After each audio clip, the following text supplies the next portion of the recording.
Hey, what is going on, guys? Welcome back to Young, Dumb, and Smoke. My name is Justin. I want to quickly apologize for my air conditioning unit in the back. Hopefully, it's not making too much noise for you guys today. This morning, I'm smoking a Peterson 965. It's an English blend. This was sent to me by one of my subscribers, and I'm very concerned that this may quickly become my new favorite tobacco. So I have it here in the pipe. I've kind of gotten the first little bit of a char set to it. So let's light this up. Let's get into this video because I've been wanting to make this video for the last few days now, and I finally feel like I've gotten my thoughts to a point where I can get this video out to you guys as succinctly as possible, which is my goal here on YouTube.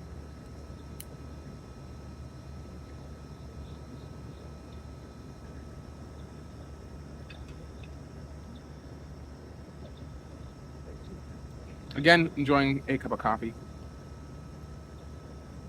to go with this morning.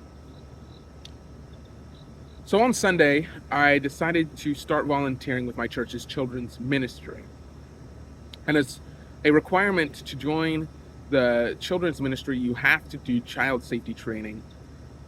The church is notorious for its mishandling of the treatment of children and the allowing of abuse to take place. Our church does not want to do that, so we have child safety training that is a requirement.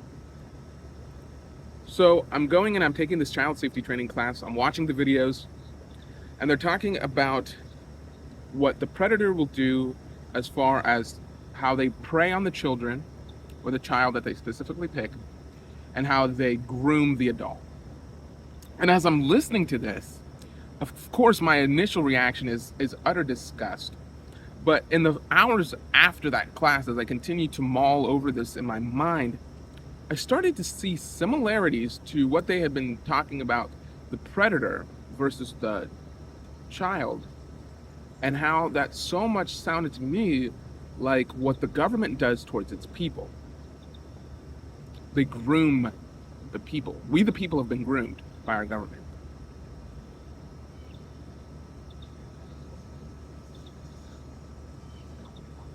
So, on the case of the predator, what they will do is they will first build up this sense of trust and goodwill with the adults to gain access. And on the case of the child, what they will do is that they will test boundaries to see where the child is comfortable and try to take it to a perverted place. So how is this like the government? Well, we know what we as the people are the child in this situation. The government is the predator. So does the government have a level of trust with us, the people? Well, of course they do.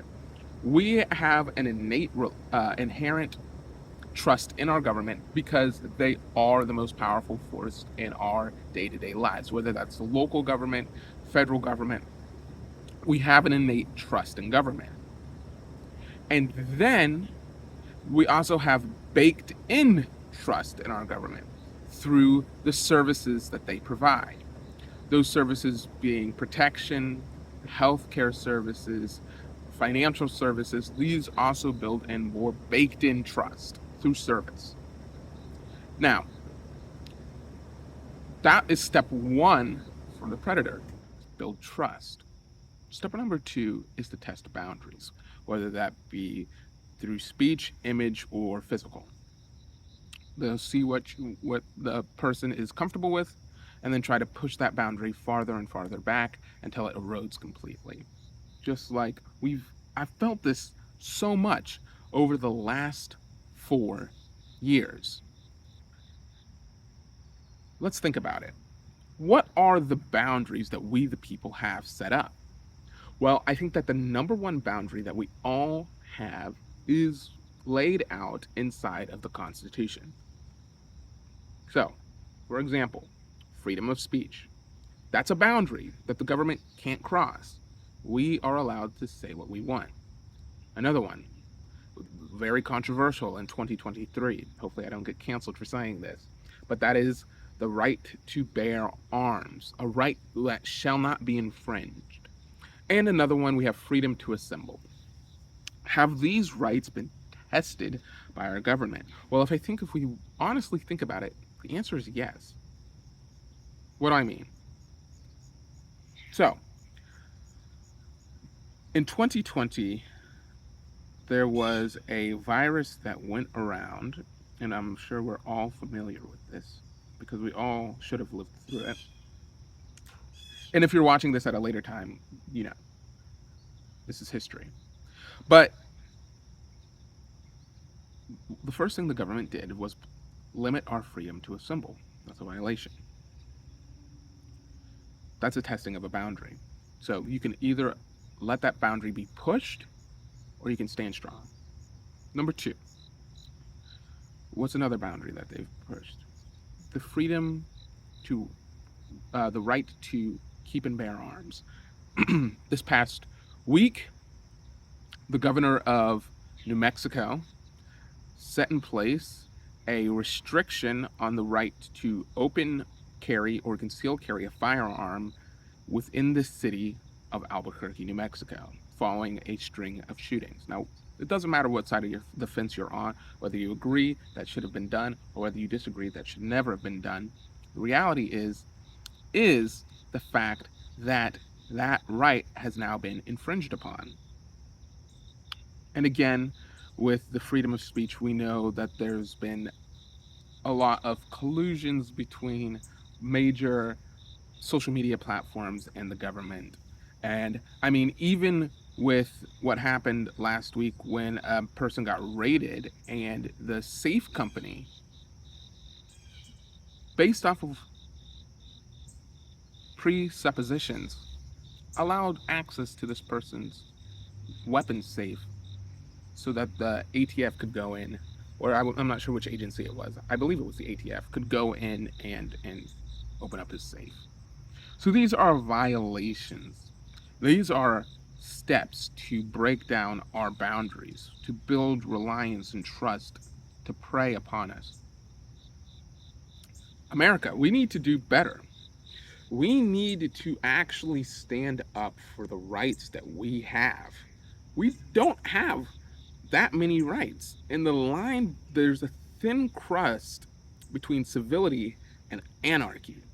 And we've seen this time and time and time again, where when we let these things break down, we let our reliance be fully on other people, it is so quick for us to end up in a sticky situation. What is my solution? My solution is that we as Americans need to take personal responsibility and accountability. So, be responsible for yourself, for your family, for your loved ones. If you buy something, pay for it. And accountability. We are here because of the things that we've let slip. Be accountable for these things.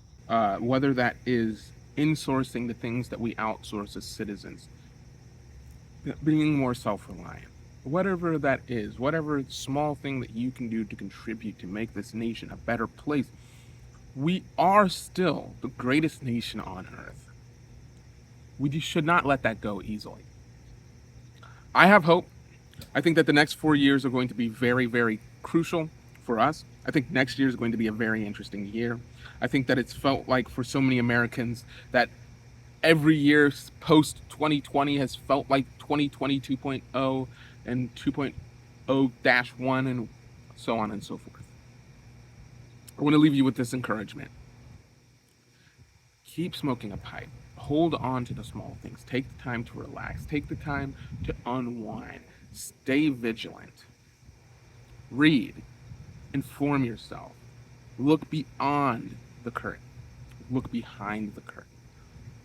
Don't just sit there and do nothing.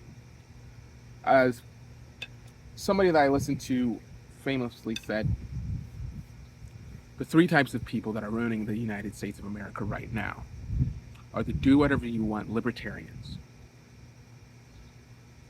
the lazy and silent conservatives or Republicans, and the tolerant Christian. If any of those things apply to you, look at yourself in the mirror and see if there's something there that you can change. As an immigrant to this country, I wasn't born here. I have such a deep appreciation for this country, and I want to see it survive, and I want to see it thrive. And we're not past the point of no return. We're not even close to the point of no return. But we will quickly hasten in times that we do not want if we do nothing. Let us take on the moniker, the vision, and the dream of our founding fathers. I'll catch you guys in the next video. Peace out.